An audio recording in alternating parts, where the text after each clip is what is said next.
tayo? Okay lang to, di ba?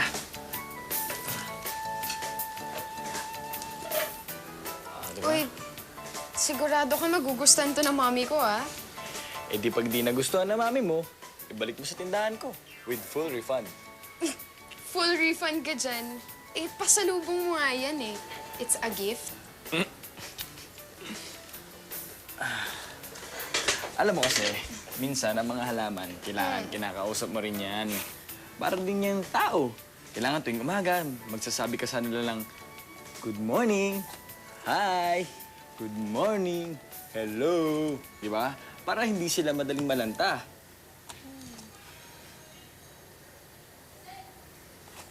Malungkot ka pa rin? I'm sorry, Mike. Alam ko namang ginagawa mo yung lahat para mapasaya mo ako, pero mahirap talaga kalimutan eh. Lalo na pag first love. Ay, nako. Alam mo, okay lang yon. Huwag kang mag-alala. Darating din yung araw, di mo na siya maiisip. Kaya relax ka lang, ha? Kasi pag malungkot ka, ito mo, malungkot din sila, di ba? Madali silang malalanta. Thank you, ah. Mukhang healthy sila, di ba? Hi, love. Kaya pala, no? Kaya pala ang bilis mo makapag-cool off sa akin dahil alam mo may sasalo sa'yo. You'll regret this, Carla. Tandaan mo yan. Pare,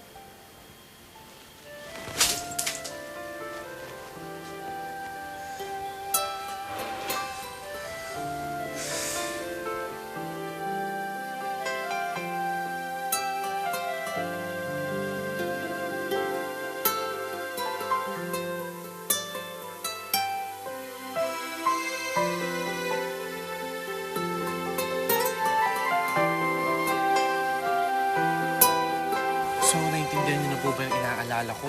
Kasi wala yung mami niya dyan eh. Diba? Tapos mapapapasok siya nung kung sino-sino dyan. Naku, huwag ka mag-alala. Pinagbiling sa akin ng mami niya yan. Sabi, tignan-tignan daw habang wala siya. Ganun ba? Di ko nakikita. Dati pa niya ginagawa yun sa akin. Kung sino-sino pinapapasok, kung sino-sino ine-entertain. Sa akin wala yun eh. Eh, yung mami na inaalala ko, saka baka mapahamak siya. Hindi ko alam yun ah. Ginawa niya talaga yun. Ay, uy, Carla, ikaw ah. Kung ano-ano palang pinaggagawa mo dyan. Naku, makakarating yan sa mami mo. Buti na lang mabait itong boyfriend mo. Naku, sige na nga. Naku, titignan ko kayong dalawa palagi. Jay, ano yung ginagawa mo? Carla, ayoko lang yung mapapahamak ka. Jay, kaibigan ko lang si Mike. Ah, kaya pala chinichismis mo siya sa mga kapitbahay nyo. Kaya pala, pinapatrouble mo siya sa mami niya. Ha? Bakit mo to ginagawa, Jay? Ano? Nagpapapasok ka ng hindi mo kilalang tao sa bahay niyo? Tapos, paano kung mapahamak ka?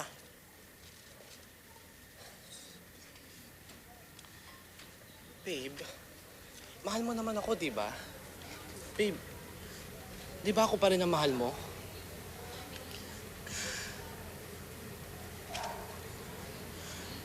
Ikaw pa rin, boyfriend ko.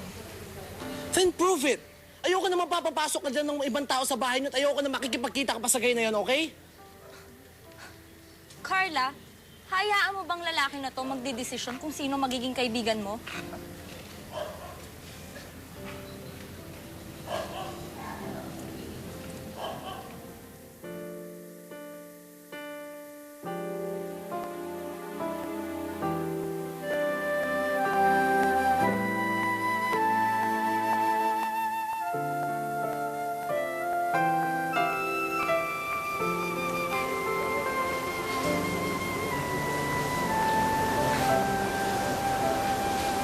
Boyfriend ko siya, Mike. And I want to save the relationship. Ayoko maging cause ng kahit anong problema. Kaya kina-cut off mo na ako. Mike,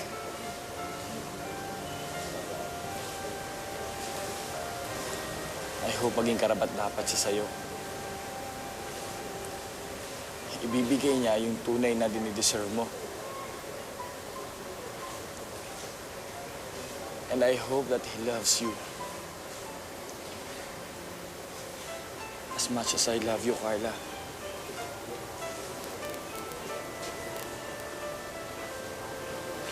Mike, I'm sorry.